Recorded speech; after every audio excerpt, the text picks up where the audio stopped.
¿Qué tal, chicos? ¿Cómo están? Espero que se encuentren muy bien. Bueno, yo soy Donovan, soy uno de los jueces de Virtualistenia, de esta competencia virtual que, como prometimos al comienzo del todo, iba a ser más que una simple competencia y que pues íbamos a tratar de compartirles desde nuestra experiencia, como en el caso de los que son atletas, en el caso de los que somos entrenadores y demás, pues que se lleven algo más que simplemente la experiencia de competir, ¿no? En este caso, compartirles un poquito de nuestros conocimientos, de nuestra experiencia y demás. Rápidamente me presento para los que no me conocen. Yo soy de México. Soy la carrera en Cultura Física y Deporte. Acabo de terminar un máster en entrenamiento y cinesiología por una universidad de España.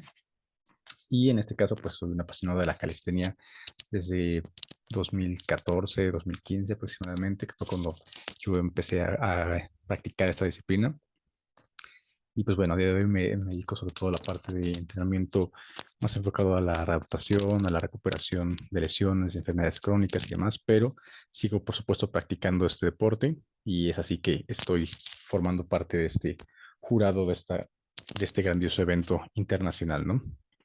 Así que pues bueno, simplemente para compartir un poquito del por qué estamos aquí, vamos a hablar sobre un tema que a mí en particular me apasiona bastante, que he estado aprendiendo muchísimo, sobre todo estos últimos años, y es sobre la biomecánica específicamente, y cómo podemos aplicarla de forma práctica para la programación, para entender cómo tenemos que pautar esas progresiones, los diferentes ejercicios, la carga que se está llevando nuestros tejidos, tendones, ligamentos, músculos, articulaciones, etcétera, al final, pues de cara a la prevención de lesiones, recuperación de las mismas, eh, qué hacemos si de repente estoy trabajando con una lesión, con dolor, en fin, un montón de cosas que pues nos van a servir sobre todo al momento de programar nuestro entrenamiento, ¿no? Así que pues bueno, después de toda esta pequeña introducción, vamos al lío, va a ser una clase muy concisa, muy al grano y sobre todo pues, aunque sea una clase grabada, que la idea original era hacer en directo, pero pues bueno, por cuestiones técnicas decidimos hacerlo así y no pasa nada. Cualquier duda que tengas la puedes dejar en los comentarios del video y estaremos encantados de resolverla. Así que pues bueno, a pesar de que sea una clase grabada, pues quiero tu atención eh, completa durante esta pequeña clase que vamos a tener, unos cuantos minutitos de tu tiempo. Y pues bueno, espero que te sirva de muchísimo, ¿vale? Así que sin más, vamos a darle. Antes que nada y empezando un poco ya para entrar en materia, digámoslo, debemos preguntarnos el para qué la biomecánica, ¿no? Sobre todo estas cosas que de repente nos enseñan de forma como que muy compleja de física, de ecuaciones, de cosas que pues, realmente, al menos a mí en la carrera, con ese enfoque, pues no me parece muy aplicable o muy incluso interesante, ¿no? Entonces, de primeras puedes pensar, bueno, ok, genial, pero yo como atleta, como entrenador, pues ¿para qué me va a servir todo esto, no? Básicamente tenemos que entender que la principal aplicación de la biomecánica es el permitirnos ajustar las demandas de los ejercicios para poder generar los estímulos o las respuestas que estamos esperando en nuestro cuerpo, ¿no? Básicamente el cuerpo funciona, tú le das un estímulo y él genera una respuesta. Tú estás haciendo dominadas, sentadillas, fondos, el ejercicio que tú quieras, eso está generando un estrés mecánico en nuestras articulaciones, en nuestros músculos, en las piernas, la espalda, los brazos, los hombros, en cualquier articulación que tú quieras. Y al final nuestro cuerpo va a responder adaptándose a esas demandas, ¿no? Haciéndose más fuerte, eh, aprendiendo a aplicar más fuerza, generar más masa muscular, en fin, dependiendo de cuál sea la respuesta que estemos buscando, ¿no? Y es aquí donde entra en juego la biomecánica y obviamente otras cosas como fisiología y demás, pero en este caso vamos a enfocarnos sobre todo en la parte de biomecánica, ¿no? Vamos a poner algunos ejemplos también de ejercicios con pesas, porque creo que al final un atleta completo es aquel que combina ejercicios de fuerza con cargas externas, como los ejercicios de la propia disciplina, que es la calistenia, que son ejercicios exclusivamente con peso corporal, pero esto aplica realmente para cualquier disciplina, hablando del entrenamiento de fuerza, ¿vale? Es decir, powerlifting, halterofilia, culturismo, lo que tú quieras. Y en este caso, como digo, pues estamos en una competencia de calistenia. Vamos a aplicarlo sobre todo de cara a la calistenia. ¿Ok? ¿Te parece interesante, sí o no? Genial. Entonces, ¿Esto cómo lo vamos a explicar? Pues principalmente desde tres enfoques, por lo menos que son en donde yo más me he metido. Yo no te voy a hablar de biomecánica de carrera porque yo no tengo ni idea de biomecánica de carrera o de otros deportes, pero sí, sobre todo de la parte de entrenamiento de fuerza, ¿no? ¿Y para qué nos va a servir esto? Número uno, para mejorar el rendimiento, independientemente del deporte que sea, fútbol, baloncesto, el que tú quieras. Y en este caso, nuestro deporte no es una excepción. Toda esa parte de mecánica del ejercicio nos va a permitir escoger, como ya decía, la dosificación del ejercicio y sobre todo las progresiones, las series, las repeticiones, toda esa cuestión de programación que nos van a permitir pues incrementar ese rendimiento, ya sea para hacer más repeticiones, para levantar más pesados, si hacemos por ejemplo strip lifting, o entender tema de palancas, tema de otras cosas que ya iremos viendo a lo largo de la clase, que al final nos van a permitir pues esforzarnos menos, sabiendo aprovechar de alguna manera esas cuestiones mecánicas del ejercicio y en consecuencia pues mejorar nuestro rendimiento, ¿no? En segundo lugar, tenemos la parte de la hipertrofia, que si bien es verdad que a lo mejor no es como el objetivo principal de la mayoría de los atletas de nuestra disciplina, es perfectamente plausible. Se tiene la idea de que con calistenia no se puede generar hipertrofia, se puede generar hipertrofia, evidentemente no a nivel de un físico culturista, pero se puede tener un muy buen físico y de hecho es recomendable porque al final una buena cantidad de masa muscular se transfiere a una mejor aplicación de fuerza, entonces a la larga eso también nos va a ayudar precisamente a esta cuestión de mejorar el rendimiento por cuestiones estéticas, evidentemente. Yo creo que en algún momento muchos nos lo hemos planteado, sobre todo cuando somos más jóvenes y pues incluso a nivel de salud, ¿no? O sea, tener músculos no solamente hipertrofiados, sino que sean fuertes, pues a nivel de salud tiene muchísimas consideraciones a nivel metabólico, hormonal y demás, que no es el objetivo de la clase, pero bueno, para que sepas que también hay un beneficio por ahí. Y en tercer lugar, sería la cuestión de readaptación o rehabilitación, que como digo, todos nos hemos lesionado alguna vez, sí o sí. Eh, no es que nuestra disciplina sea lesiva o cualquier otra lo sea, no sé, fútbol, CrossFit, la que tú quieras, en general, cualquier deporte te va a llevar hasta cierto punto a un límite y el cual, pues si no sabemos gestionar todas las variables de las cuales ya hablamos, es muy probable que nos lesionemos, pero del mismo modo, pues si entendemos esas herramientas, tenemos más posibilidades para recuperarnos, para rehabilitarnos y estar en un mejor estado que incluso previa a la lesión, ¿no? O sea, evitar lesionarnos de nuevo porque pues, sabemos que estar lesionado es bastante jodido y pues de esta manera, eh, pues como digo, nos evitamos de muchos, muchos problemas, ¿vale? Entonces serían como que los tres enfoques principales que le podemos dar a todo esto de la biomecánica. Hasta aquí todo claro. Genial. Ya sabes que si tienes dudas durante el momento en que estés viendo esta charla, pues puedes dejarla en los comentarios, ¿de acuerdo? Vale, entonces ya entrando en lo que viene específicamente de las variables del entrenamiento y dónde entra la biomecánica, para mí la biomecánica va desde el inicio, es decir, antes de pensar en series, repeticiones, en todas las variables que vamos a contemplar al momento de planificar, para mí de las más importantes es la selección de ejercicios. Digo, evidentemente lo podemos ver en este ejemplo en la competencia. Si nuestra competencia nos están pidiendo que hagamos ciertos ejercicios como unos chin-ups, como unas dominadas, como unos fondos, unas sentadillas, etcétera, pues de entrada ya nos están imponiendo que hagamos ciertos movimientos, entonces tenemos que practicar esos movimientos que nos van a pedir en competición, ¿no? Y en cualquier deporte es así.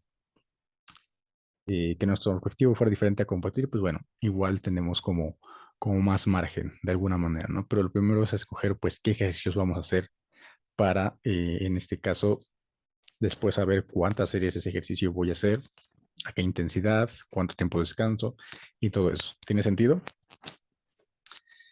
Vale, entonces, antes de, como digo, pensar en intensidad, volumen y todas esas variables de entrenamiento, que si eres nuevo y nada de esto lo has escuchado antes, no te preocupes, que pues iremos explicándolo poco a poco. Básicamente hablamos de que, por una parte, el ejercicio que vamos a hacer y por otra parte, la técnica, el cómo se va a hacer ese ejercicio. Porque vamos a ir ahorita a un ejemplo práctico para que quede mucho más claro. Y ahorita vuelvo a este esquema, ¿ok? Entonces, Imagínate que vamos a hacer pistols, ¿va? En esta competencia no nos están pidiendo este movimiento, pero supongamos que nos pidieran hacer sentadilla pistol, ¿no? Sentadilla una pierna. Evidentemente, como digo, pues es un requisito que nos imponen y si es una competencia, pues hay que cumplir con ese movimiento. Si no es una competencia y simplemente es alguien que entrena pues para mejorar su físico, para estar más fuerte, para mejorar sus habilidades y demás, habría que considerar si, por ejemplo, el pistol es una buena opción para ti, ¿vale? En este sentido, si tu objetivo es lograr la sentadilla de una pierna, no necesariamente tienes que hacer la sentadilla pistol, hay muchas variantes de sentadilla de una pierna. ¿Por qué te digo esto? Porque, digo, ignorando todo el texto que está aquí, que está en inglés y demás, vamos a irnos como lo más importante. No todos pueden hacer digamos, la sentadilla de pistol con una buena técnica, simple y sencillamente por sus palancas, es decir, por la longitud de sus estructuras, qué tan largos tenemos las piernas, qué tan altos somos, todo eso va a influir muchísimo en la forma en que ejecutamos la sentadilla pistol. Por ejemplo, una persona que sea muy alta, con piernas muy largas, con el fémur, que es el hueso de la pierna, que sea muy largo, va a tender a inclinarse demasiado hacia adelante. ¿Para qué? Para no perder el equilibrio, porque su centro de masas, que normalmente está a la altura del ombligo, más o menos, ¿no? Aquí lo vemos en verde, se saldría de la base de sustentación. ¿Cuál es la base de sustentación o el punto de apoyo? Pues es el medio del pie, ¿no? Aquí vemos esta línea verde, que sería el punto de apoyo. Entonces, si este centro de masa sale de esta base de sustentación, nos caeríamos, ¿no? ¿Por qué? Porque, como digo, nuestras estructuras no nos permiten mantenerlos lo suficientemente erguidos para bajar con buena profundidad. Y además, qué tanta movilidad tenemos en nuestra cadera, en nuestro tobillo y todo eso que eso lo podemos trabajar hasta cierto punto, pero lo que no podemos cambiar es nuestras proporciones, ¿no? Si somos altos o más bajos, pues así nacemos y así nos quedamos, ¿vale? Entonces, ¿cuál es el problema de esto? Que, como digo, pues para algunas personas va a ser muy sencillo, prácticamente les va a salir natural, y otras, pues sí que pueden tener un poquito más de dificultades, ¿no? ¿Qué podemos hacer en ese caso? Bueno, si nos toca entrenar porque nos piden ese momento en específico, pues bueno, habrá que ver la manera de solventarlo, ¿no? Por ejemplo, con otras progresiones, elevando la pierna, si no tenemos suficiente movilidad, esto pues al final nos va a permitir alcanzar una mayor verticalidad sin tener que inclinarnos demasiado hacia adelante. Además, eso pues nos va a sobrecargar un poco la espalda baja. Si estamos trabajando con nuestro propio peso, no pasa nada, pero imagínate que traemos peso extra, pues igual ahí puede haber algunas dificultades o algunas molestias para esa zona, ¿no? Otra cuestión que podemos hacer es, por ejemplo, usar una cuña, un zapato con tacón, como los levantadores de pesas, o simplemente alguna plataforma donde podamos elevar el talón. De esa forma, si no tenemos suficiente movilidad de tobillo, pues así es como podemos, tendríamos que cubrir esa pequeña falla, por así decirlo, o esa falta de movilidad, y pues tendríamos básicamente el mismo efecto, ¿no? Otra cosa que podemos hacer, que no sé si se alcanza a ver aquí en la foto, pero este chico tiene aquí en la mano agarrando una pesa, entonces al tener una pesa en las manos nos hace contrapeso y de esta forma nos permite situar ese centro de masas sobre la base de apoyo que es el pie, ¿no? Entonces de esta forma pues ya no perdemos el equilibrio. Entonces son pequeñas cositas que como ves no son tan complicadas, pero que nos puede ayudar a saber y simplemente con valorar al atleta, es decir, con solamente verlo y decir, vale, esta persona pues tiene restricciones de movilidad o no, tiene ciertas estructuras, ciertas palancas, como digo, y eso le puede permitir o le puede dificultar más hacer un ejercicio u otro. Entonces, pues bueno, como ves, eso sería como lo primero a considerar antes de decir a esa persona cuántas series, cuántas repeticiones, porque claro, no es lo mismo hacer 3 series y 6 repeticiones con esta ejecución que con esta ejecución, ¿vale? El estímulo va a ser muy diferente, aunque en teoría es el mismo ejercicio. Vamos a poner otro ejemplo por si todavía estás escéptico o escéptica y no me crees mucho con esa parte. Las típicas flexiones, ¿no? Quiero que me comentes, que me pongas en los comentarios si es que alguna vez has escuchado que las flexiones anchas son para pecho, las flexiones cerradas son para tríceps. Yo creo que todos hemos escuchado esto, ¿vale? Pero te voy a decir una cosa y es que no solamente depende de qué tan ancho o cerrado coloques las manos. Puedes incluso ponerlas a la misma altura y aún así involucrar más el pecho o los tríceps y sin abrir o cerrar las manos. ¿Cómo podemos hacer eso? Fíjate muy bien. Si hago unas flexiones estándar como las que comentamos en el reglamento de la competencia, nos damos cuenta que las demandas son muy similares tanto para hombro que para codo. De hecho, es un poquito más dominante de la articulación del hombro, por eso es una flexión más para pectoral, pero también participa un poco el tríceps. Pero si yo adelanto el cuerpo hacia adelante, como en una flexión, una pseudo planche push-up, ¿no? O bueno, no sé cómo la conozcan en tu país. Aquí le conocemos como pseudo planche. eh, Básicamente, al echar el cuerpo hacia adelante, como te tiene que hacer en un ejercicio avanzado de planche, lo que hacemos es aumentar las demandas sobre el hombro. Aquí vemos esta línea roja que es mucho mayor y por lo tanto va a trabajar más el pectoral superior y el deltoides anterior, ¿vale? Que son estos músculos del hombro. Y no tanto el tríceps, de hecho incluso puede participar un poquito el bíceps. Entonces, uno siempre dice, ¿cómo es que va a participar el bíceps en unas flexiones? Y en las flexiones trabajan los tríceps, ya, pero es que no estamos considerando las fuerzas, solamente nos fijamos en el movimiento, pero no estamos considerando las fuerzas. Esto es lo bonito de la biomecánica, que aquí se rompen muchos mitos de que en unas flexiones pueden participar los bíceps o incluso en algunos ejercicios de tracción pueden participar los tríceps también, ¿vale? Entonces, quédate con eso, que esto estoy seguro que te puede, si no lo conocías, te puede romper un poco la cabeza, ¿no? Y al contrario, si colocamos el cuerpo más hacia atrás del punto de apoyo, la distancia aumenta sobre el codo, entonces hay más demanda sobre el codo, por lo tanto va a participar mucho más el tríceps. Y no tuve que abrir ni cerrar el agarre, simplemente con echar el cuerpo más hacia adelante o más hacia atrás. Eso es más o menos similar a lo que pasaría en unas flexiones diamante, por decirlo así, ¿no? Entonces, simplemente con este pequeño detalle, ya estamos haciendo más fácil o más difícil el ejercicio. Va a haber más demandas para una articulación o para otra, entonces eso también hay que considerarlo al momento de planificar, ¿no? Como digo, no va a ser lo mismo 3 series de repeticiones en esta posición que en esta posición que en esta posición, ¿vale? Entonces es ahí donde entra en juego la biomecánica. No va a ser el mismo estímulo, entonces por lo tanto tampoco va a ser la misma adaptación. Y eso hay que tenerlo en cuenta porque si uno dice, ya, es que yo estoy haciendo flexiones y, por ejemplo, trabajan los tríceps y trabaja el pecho, pero si no estoy considerando cómo la estoy ejecutando, puede que realmente yo diga, ah, es que estoy haciendo esas flexiones para pecho, pero realmente el estímulo se lo está llevando el tríceps. Y si no estoy considerando eso al momento de planificar mi rutina y estoy metiendo más ejercicios de tríceps o ejercicios donde participan los tríceps, como flexiones parado de manos, no sé, skull crushers, cualquier otro ejercicio de tríceps, pues igual me estoy pasando con las demandas y después puedo estar con molestias quizá en esa zona, no porque el ejercicio sea malo o sea lesivo, sino porque sin que darme cuenta me estoy pasando de estímulo, por así decirlo, y ni siquiera lo había considerado, ¿vale? Entonces, por eso esta pirámide o esta gráfica nos dice que primero va el cómo hacemos los ejercicios, o sea, qué ejercicios hacemos, cómo los hacemos, o sea, todo lo que tiene que ver con su ejecución, con la técnica y demás, y ya después cuánto hacemos, ¿vale? Cuántas series, a qué intensidad, cuánto tiempo de descanso y todo el resto de variables, pero primero va el qué hago y el cómo lo hago, ¿vale? ¿Tiene sentido? ¿Tiene sentido para ti? Deja un comentario si te está gustando la clase. Y bueno, vamos a ver otras cuestiones específicamente que tienen que ver con la ejecución, como son las que vemos aquí. Ya más tarde explicaré al aspecto de esto, pero por lo menos quiero ir como abriendo de alguna manera la mente hacia conceptos que probablemente no conocías o que no son como tan tomados en cuenta de alguna manera, ¿no? ¿Por qué? Porque, pues, como digo, esto normalmente a nosotros como entrenadores que lo llevamos en la universidad y demás, a veces no se nos enseña de buena manera.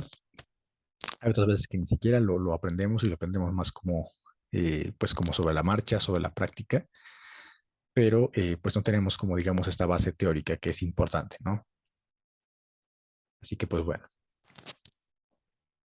como ves, a mí me gusta poner muchos memes, muchas imágenes para captar la atención en este caso y pues dejar ese mensaje, ¿no? O sea, que a veces las cosas no son como nos suelen decir, ¿vale? Ahorita voy a poner muchos más ejemplos que seguramente te van a romper la cabeza, pero es para que entiendas eh, por qué es tan importante entender de biomecánica y obviamente de muchas otras cuestiones con respecto al entrenamiento, ¿vale?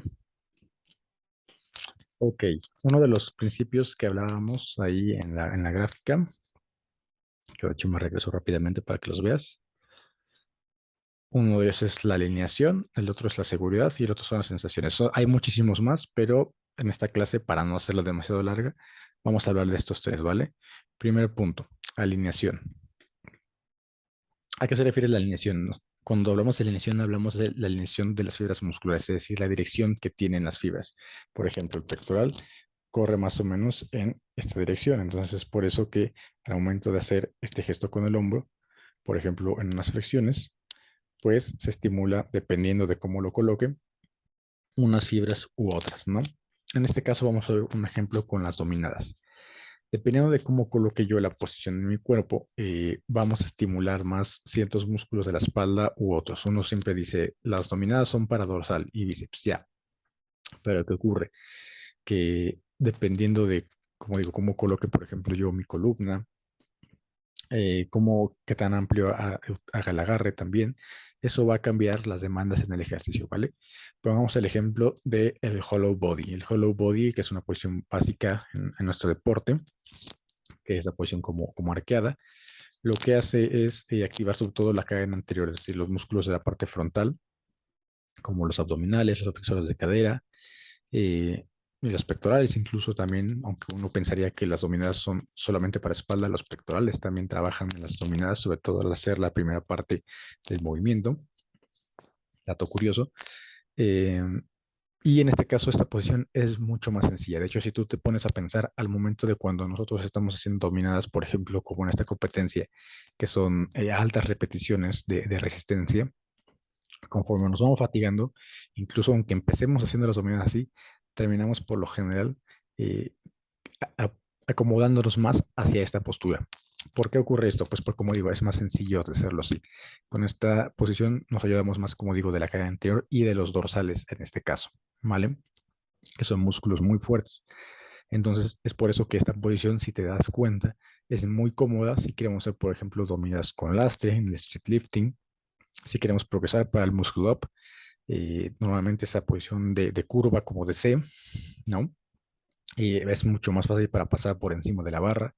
Si queremos progresar hacia dominadas, hacia una mano o dominadas arqueras, de igual manera, si te das cuenta, el cuerpo de este chico no está arqueado, no está sacando la espalda, sino que está, digamos que más cerca de, digamos, visto de lado sería una posición más así y no tanto sacando el pecho. Pero como digo, es mucho más fácil aplicar fuerza en esta posición. En cambio, si nos colocamos en esa posición de mayor acortamiento, sí trabaja los dorsales, evidentemente, pero incluso da más énfasis a los músculos de la espalda alta como el trapecio, los romboides, etcétera. Entonces, en esta posición, eh, digamos que no tenemos tanta capacidad de aplicar fuerza. Entonces, es un poquito más complicado incluso. Tanto si es principiante avanzado, lo más normal es que empieces tirando chin-ups, por ejemplo, porque el agarro supino lo que hace es colocar al hombro, no solamente cambiar a nivel de involucrar más el bíceps, sino que también ayuda a colocar el hombro en una posición para que sea más fácil traccionar con el dorsal, ¿vale? Por eso la posición del chin-up normalmente es más en posición hollow y el pull-up, que aparte es un poquito más abierto, es más fácil hacerlo en posición de arch, ¿vale? Digo, los nombres son en inglés, pero ahí dejo los datos. Entonces, como ves, aunque es el mismo ejercicio, eh, aparentemente es una tracción vertical, es un movimiento de jalón o de arrastre, como le quieras llamar, pues cambian completamente las demandas en las dos variantes, digamos, ¿o no? Que esto, por lo menos yo lo encuentro bastante interesante. Hasta aquí, ¿qué te está pareciendo esta parte? ¿Te está pareciendo interesante? ¿Te está gustando? Así, déjanos un like. Y hombre, que pues esto lo hicimos pensando pues para los competidores, para la gente que está participando en esta competencia y pues ojalá sea el caso de que te esté sirviendo y te esté aportando algo nuevo, ¿no? Vale, vamos a seguir. Eso es una de las muchas aplicaciones, solamente vamos a ver algunos ejemplos concretos. Otro tema del que hablábamos era la seguridad, es decir, cómo ejecuto los ejercicios para que sean seguros y no me generen molestias o si tengo ya una lesión o cierto dolor, pero quiero entrenar o cómo puedo adaptar el entrenamiento para que pues no perder fuerza, no perder movilidad mientras me sigo recuperando de mi lesión, ¿no? Por ejemplo, supongamos que tenemos aquí esta chica y que esta chica tiene dolor de hombro, ¿vale? Obviamente habría que ver por qué es ese dolor, es decir, hay que valorar, hay que hacer un montón de cosas, no todos los dolores van a tratarse igual, pero en este caso vamos a poner un ejemplo concreto de que esta chica tiene molestias al hacer los fondos, digámoslo, ¿no? Como digo, hay que valorar su movilidad, hay que valorar pues qué tanto trabajo le está metiendo ese movimiento, a lo mejor se está pasando de series, no lo sé. Hay que valorar muchas cosas, ¿no? Su técnica y todo eso. Pero una cuestión que podemos hacer es utilizar, por ejemplo, estas bandas. ¿Para qué usamos esas bandas? Si estás viendo esta clase y has hecho este ejercicio, seguramente te me dirás que es para hacer el ejercicio más fácil. La banda al final te ayuda a subir y pues te está quitando un poco de peso corporal, por así decirlo. Entonces es el ejercicio más sencillo, ¿no? Es una regresión y es correcto, pero también nos ayuda en otra cosa y es que la parte donde cuestan más los fondos y las flexiones es en la parte de abajo, ¿vale? Al momento de nosotros bajar es la parte donde más difícil es porque hay mayores demandas a nivel mecánico, ¿vale? No voy a explicar esto porque si no me metería en cosas muy complejas, pero quédate con que la parte más difícil es la parte de abajo. ¿Y qué ocurre con la banda? La banda, conforme más se va estirando, más fuerza hace la banda. Entonces, la parte de abajo, que es donde más cuesta, es donde más nos está ayudando la banda porque es donde más estira. Entonces, si a la chica le duele el hombro al momento de bajar, pero yo estoy usando una banda elástica que le quita peso justo en ese punto donde más cuesta, pues a lo mejor las molestias disminuyen un poquito, ¿sale? A lo mejor es algo que le puede ayudar para que en ese punto donde más cuesta, pues no sea el punto donde más le molesta, ¿vale? Le moleste un poco menos y le pueda permitir entrenar, pues más o menos con cierta normalidad, ¿ok? Entonces, como digo, es uno de las muchas aplicaciones que podemos utilizar para que, pues si estás, por ejemplo, rehabilitándote, trabajando en una lesión y demás, puedas ajustar el ejercicio, ajustar esas demandas a nivel de articulaciones, de tendones y de todos los demás tejidos, y te pueda permitir, pues como digo, ajustar ese estrés mecánico, ¿vale? Entonces, bueno, esa es una de las muchas aplicaciones que podemos eh, utilizar con la biomecánica.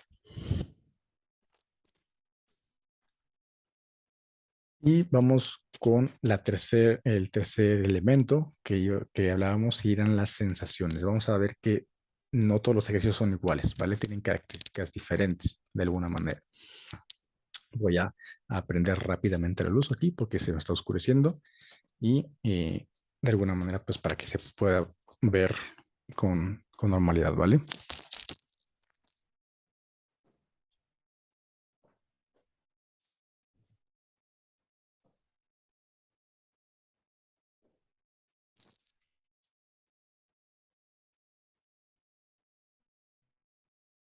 Listo. Cosas del directo, pero bueno, aquí eso no nos va a detener, ¿verdad?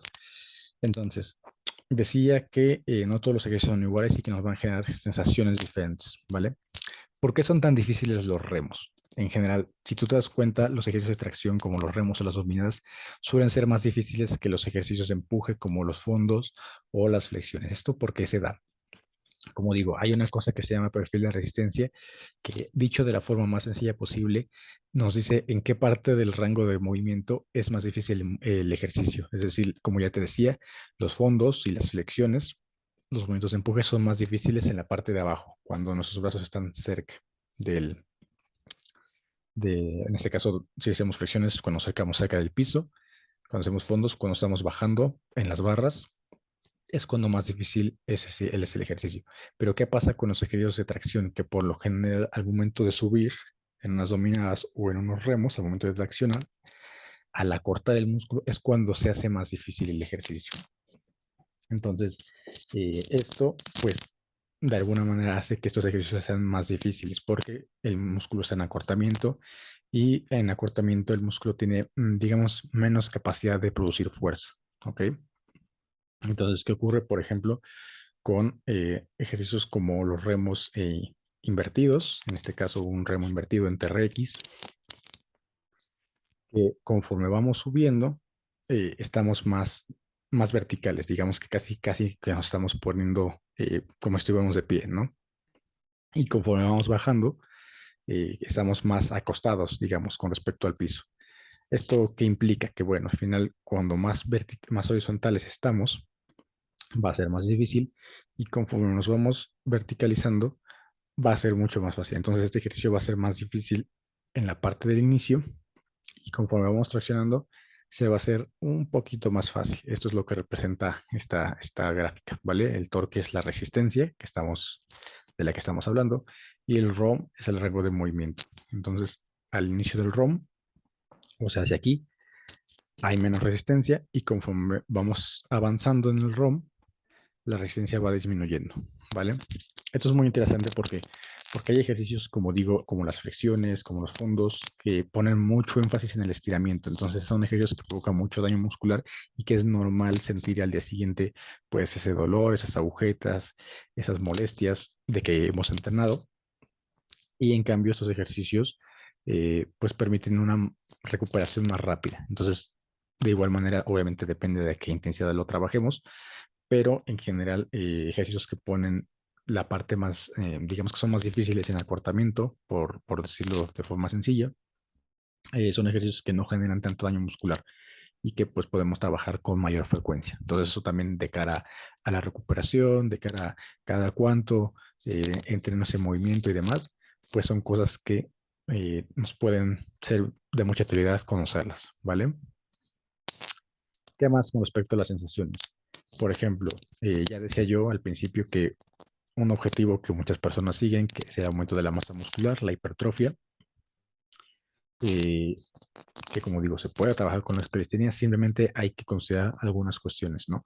Hay una cosa que se llama ratio estímulo-fatiga, que es decir, un ejercicio te puede dar un muy buen estímulo, pero también es muy fatigante. Por ejemplo, si hablamos de los ejercicios con pesas, los típicos ejercicios de press banca, sentadilla, peso muerto, etcétera, son ejercicios muy buenos, pero también son ejercicios muy fatigantes, ¿vale? En nuestro deporte pasa exactamente lo mismo. Si tu objetivo fuera, eh, uno, mejorar tu fuerza, pero también mejorar tu masa muscular, tienes que conocer que, por ejemplo, las dominadas son un ejercicio muy bueno que va a estimular muy bien tu espalda, como ya lo comenté antes, pero también son ejercicios muy fatigantes, sobre todo porque como tenemos que estabilizar nuestro cuerpo porque estamos colgados, pues eso al final también hace que, de alguna manera, si tu objetivo es focalizar el estímulo en el dorsal o en los músculos de la espalda, pues igual no sea como interesante. Por eso la gran mayoría de las personas que quieren hipertrofia, pues les suele venir mejor hacer ejercicios con máquinas, con pesos, etcétera. Yo sé que nosotros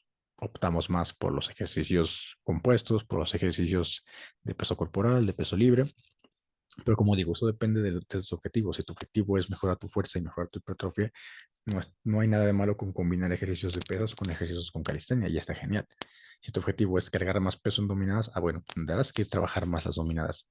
Si tu objetivo es conseguir el muscle up, el front lever, la dominada a una mano o ejercicios específicos de calistenia, evidentemente tienes que darle más peso a los ejercicios de calistenia. Pero si tu objetivo es la masa muscular, puedes perfectamente combinar e incluso en algunos casos, eh, siendo realistas, y aunque a mí me guste mucho nuestro deporte, hay ejercicios con máquinas o con pesas que pueden ser más, digamos que mejores herramientas, más efectivos, digamos, para este objetivo que es la ganancia de masa muscular, ¿vale? Pero como digo, no se trata de bueno o malo, blanco y negro, simplemente es cuestión de eh, herramientas y entender cómo utilizarlas, ¿vale? Y para cerrar esta parte de las sensaciones, eh, tenemos que entender que una cosa es que un músculo se active y otra cosa es que se estimule. Y aquí es donde voy a romper uno de los mitos más grandes y probablemente al principio no me creas o te cueste entenderlo o estés como en negación, pero algo que tenemos que entender es que, por ejemplo, en unas dominadas bien ejecutadas, el bíceps no va a participar tanto como uno cree. Uno piensa, ya, es que unas dominadas pues es un ejercicio de tracción donde trabaja espalda y bíceps. Correcto, porque hay un movimiento de extensión de hombro, que es este movimiento de llevar el brazo hacia atrás, y hay un movimiento de flexión de codo, que es este gesto, ¿no? que es el gesto que hacemos en las dominadas, ¿no? ¿Cuál es el problema? Como digo, estamos pensando en movimientos, pero no estamos pensando en fuerzas. Es decir, si analizamos la dirección de la fuerza, en este caso la fuerza pues es la de la gravedad, que va en esta dirección, y nosotros aplicamos fuerza en sentido contrario, o sea, hacia arriba, pues para subir para la barra, que eso es lo que representa esta flecha, que es un vector de fuerza.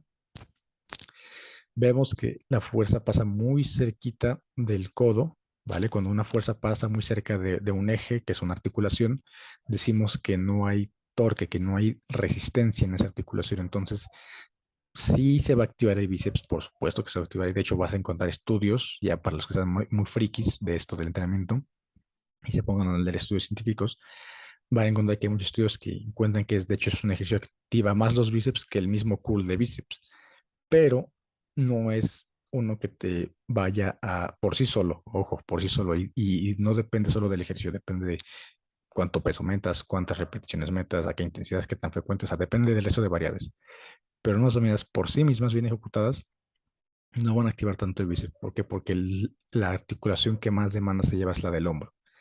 Es decir, los músculos de la espalda, de los hombros, deltoides, dorsal, trapecio, todos esos músculos son los que van a trabajar más que los músculos del brazo. Por lo general, repito, depende de cómo se haga la ejecución. Entonces, el limitante principal no van a ser los bíceps o no deberían ser los bíceps, sino debería ser la espalda. Ese es el problema muchas veces cuando somos novatos, que pues no tenemos suficiente fuerza, no tenemos una buena técnica, pues le cargamos más al bíceps y pues evidentemente nos cansamos antes y podemos sacar menos repeticiones o cargar menos peso porque pues el bíceps se nos fatiga primero. Pero realmente el que debería estar haciendo el trabajo más fuerte pues es el dorsal, los músculos del hombro y de la espalda. Entonces, lo que te quiero decir con todo esto es que sí, en las dominadas van a trabajar los bíceps, pero no son los que se van a estimular en mayor medida o no son los que deberían estimularse en mayor medida. Una cosa es que se activen, que hacen la flexión del codo, y otra cosa es que se estimulen, ¿vale? Y como digo, eso tiene que ver con conceptos de torque, palancas y otras cosas más complejas que aquí no vamos a comentar, pero quiero que te quedes con esa idea, ¿vale? Pues como digo, normalmente repetimos lo que todo el mundo está diciendo, que unas dominadas son para espalda y bíceps, pero hay que analizar cómo se está ejecutando. Y de hecho, en algunas dominadas se puede trabajar incluso el tríceps y no el bíceps, pero bueno, eso ya son cosas que son un poquito más avanzadas, digámoslo así, ¿no? Hoy no vamos a enfocarnos en esas cuestiones. Hasta aquí, ¿qué te está pareciendo toda esta clase? ¿Te está gustando? ¿Te está aportando? Puede ser que estés de acuerdo, no es que no estés de acuerdo, que estés confundido, que tengas preguntas. No te preocupes. Al final, pues, de todo esto,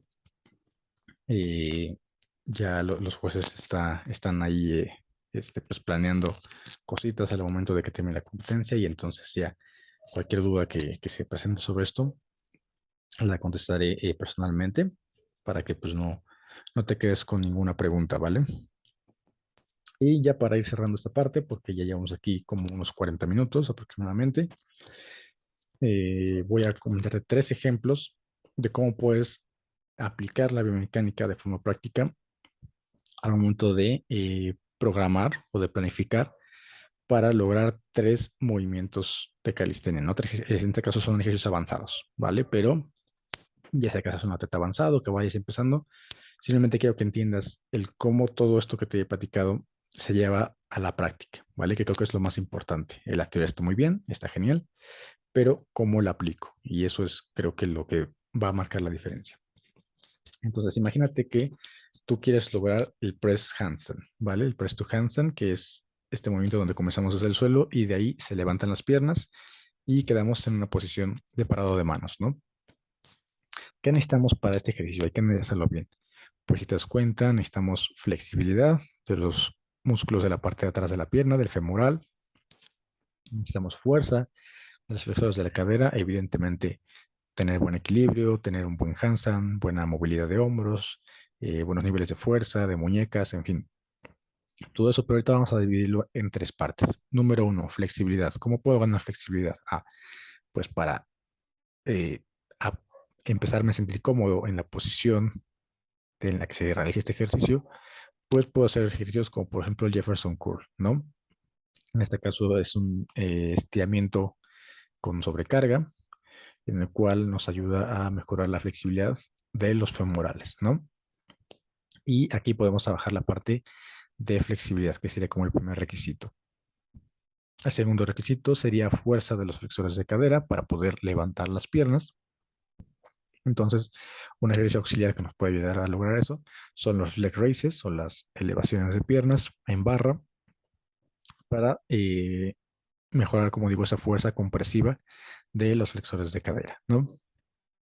Y el tercer paso sería integrar esos movimientos ya en la posición específica que sería el handstand, ¿no? En este caso, por ejemplo, vamos a usar una pared para quitar el factor de equilibrio y empezar a realizar este movimiento de flexión y extensión de cadera. Y evidentemente, pues después la siguiente posición sería quitar la pared y hacerlo libre en el suelo, ¿no? Entonces, si empezamos a analizar qué movimientos es el que se requiere, qué músculos son los que participan, todas las cuestiones que se requieren para integrar un movimiento complejo como este, pues podemos dividirlo, digamos, en pequeñas fases o pequeños, pues sí, de alguna manera pasos, y después pues integrarlo en un movimiento completo, que además es un movimiento muy complicado, como digo, requiere de mucho nivel, de mucha experiencia, pero bueno, sería una forma sencilla de verlo, del cómo podemos desmenuzar este, este pequeño movimiento en pequeños pasos para que sea mucho más sencillo e ir progresando en función de eso, ¿no? Otro ejercicio que a lo mejor es un poquito más básico, que es el L-sit, ¿no? El L-sit, para quien no lo conozca, este movimiento de acá, ahorita vamos a él. ¿Qué se requiere para este ejercicio? Evidentemente fuerza de abdomen, por supuesto, fuerza de los flexores de cadera también, de igual manera, para mantener las piernas elevadas. Pero algo que se suele dejar muy de lado es la fuerza en los músculos del hombro, de la escápula en este caso, ¿no? ¿Por qué? Porque tenemos que entender que siempre estamos contrarrestando fuerzas. En este caso, hay fuerzas externas que nosotros tenemos que vencer con la fuerza de nuestros músculos. ¿Qué fuerza? La principal, pues la de la gravedad, en este caso, ¿no? ¿Qué ocurre? La fuerza de la gravedad, pues estamos nosotros en una barra, imagínate, y la gravedad nos lleva así, ¿no? A encoger los hombros porque tenemos los brazos apoyados en la barra. Entonces, ¿qué tenemos que hacer nosotros? Empujar en el sentido contrario contra la gravedad para subir los brazos, digo, para subir los hombros hacia arriba, ¿no? Ese movimiento de presión escapular que se le llama. Entonces, ¿qué músculos participan en este gesto? Pues el trapecio inferior, los dorsales, que los dorsales no solamente extienden, sino también descienden, el hombro, ¿vale? Por su inserción en el húmero, el pectoral, el serrato, en fin, un montón de músculos, ¿vale? Y va a ser lo principal a trabajar. De hecho, si te das cuenta, uno de los ejercicios básicos en que tienes que empezar a soportar nuestro propio peso en diferentes posiciones, por ejemplo, en las paralelas, únicamente para hacer esto, ¿no? Ya después de ahí podemos progresar hacia el sit, hacia los fondos, hacia otros ejercicios, pero esto es, por ejemplo, básico para empezar a entrenar, ¿no? Y luego viene otra cuestión y es, ok, ya empecé a trabajar mi fuerza de abdomen, ya empecé a trabajar mi fuerza de flexores y todo eso. Genial. ¿Cómo coloco el cuerpo?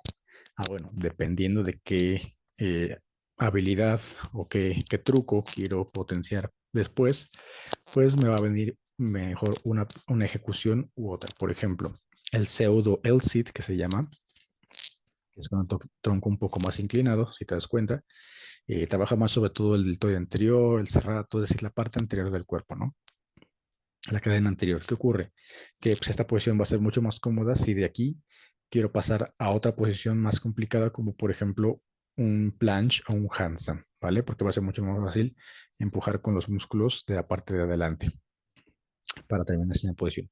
Pero si mi objetivo es, por ejemplo, a futuro conseguir el V-sit, que es este ejercicio más avanzado, pues entonces lo que me conviene es estar más vertical, ¿vale? Digamos que si me ves de lado, esta sería la posición de un L-sit, de un pseudo L-sit, perdón, y esa sería la posición de un L-sit completamente recto, a 90 grados, como el que vemos aquí.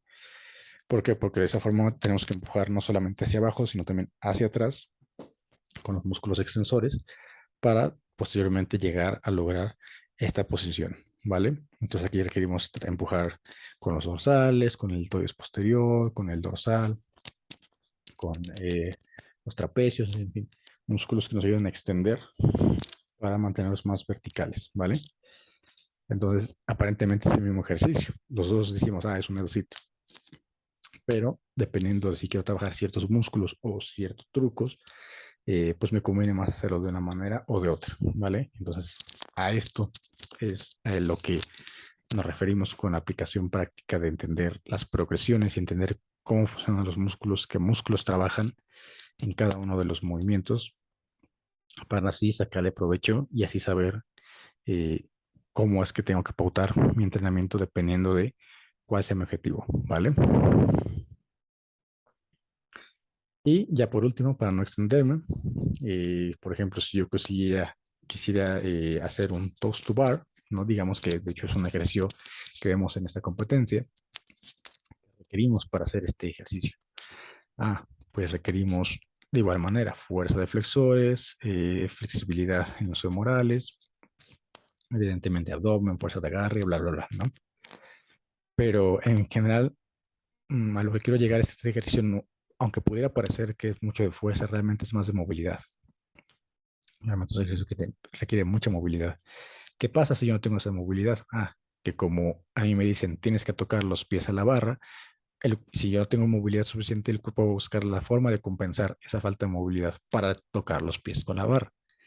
Y cómo va a hacer eso, si no tengo movilidad, pues puede cambiar la posición como la que estamos viendo aquí en la imagen, que ya no se convierte en un ejercicio de pies a la barra, sino que se convierte en una especie de front lever, si te das cuenta. Que este ejercicio no es tanto de movilidad, este ejercicio sí es más de fuerza y este ejercicio es sobre todo fuerza de hombro, fuerza de los dorsales, principalmente los músculos extensores, ¿vale? Del hombro posterior, dorsales, etcétera. Entonces, por compensar mi falta de movilidad, puedo cambiar la posición y las demandas en el ejercicio. ¿Eso es positivo? ¿Es bueno? ¿Es malo? Es que depende. Si yo estoy haciendo esto porque no puedo hacer esto, no está mal, pero hay que considerar que aquí va a haber más demandas para los hombros. Y si yo no estoy preparado para soportar esas demandas, a lo mejor puedo empezar a sobrecargar o sobreexigir un poquito a mi articulación del hombro y eso, si no me recupero bien, puede llevarme a lesiones. No porque este ejercicio sea lesivo, sino porque sin darme cuenta estoy aumentando las demandas en otra articulación que no es la principal. Aquí casi no participa el hombro, aquí sí, ¿vale? Entonces, tenemos que ver que pues, no es, aunque en teoría la posición sea parecida, no es el mismo ejercicio, no son las demandas, eh, no me va a costar igual, no son las mismas sensaciones y evidentemente pues habría que hacer ajustes según cuál sea mi objetivo. Quiero trabajar la espalda o fortalecer mi espalda, progresar para un front lever, ok, no está mal conocer esta ejecución. Pero si quiero hacer un toast to bar, entonces debo trabajar primero mi movilidad con ejercicios como los que te enseñé antes para poder progresar hacia esto. Si no, lo contrario, voy a estar compensando con otras áreas. Entonces, pues bueno, esto es simplemente algunos de los muchos ejemplos que te puedo poner para que pues te des cuenta de cómo podemos aplicar la biomecánica en el momento de nosotros programar un entrenamiento, ¿vale? Así que bueno, eso es un poco lo que quería compartir contigo el día de hoy. Como digo, es una clase concisa, muy directa al grano. Trata de hacerlo lo más sencillo posible sin complicarlo demasiado, sin meter muchos conceptos raros de biomecánica y demás.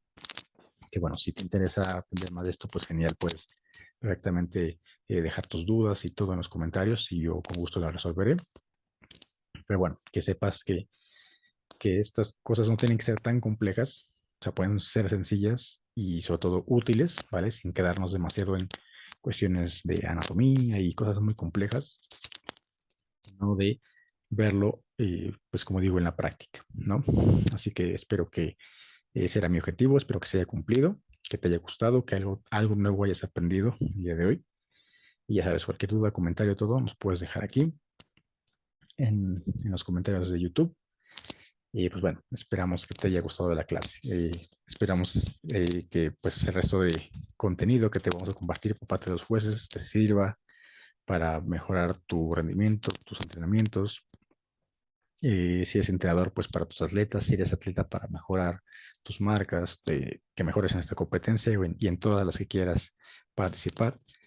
Y que bueno, como digo, más allá de la competencia, de la comunidad y todo lo que te llevas, que también te lleves un poquito de conocimiento que eso al final creo que es lo que va a marcar la diferencia entre los atletas más fuertes, más resistentes, con más masa muscular, que menos se lesionan, y aquellos que pues no, ni siquiera conocen pues es que existen ese tipo de cosas, ¿no? Así que bueno, espero que estés muy bien. Te mando un fuerte abrazo desde México, hasta cualquier sitio en el que te encuentres. Y pues nos estaremos viendo en siguientes ocasiones, en los directos, en las premiaciones y todo eso. Mucho éxito a todos y espero que se encuentren muy bien. Un abrazo.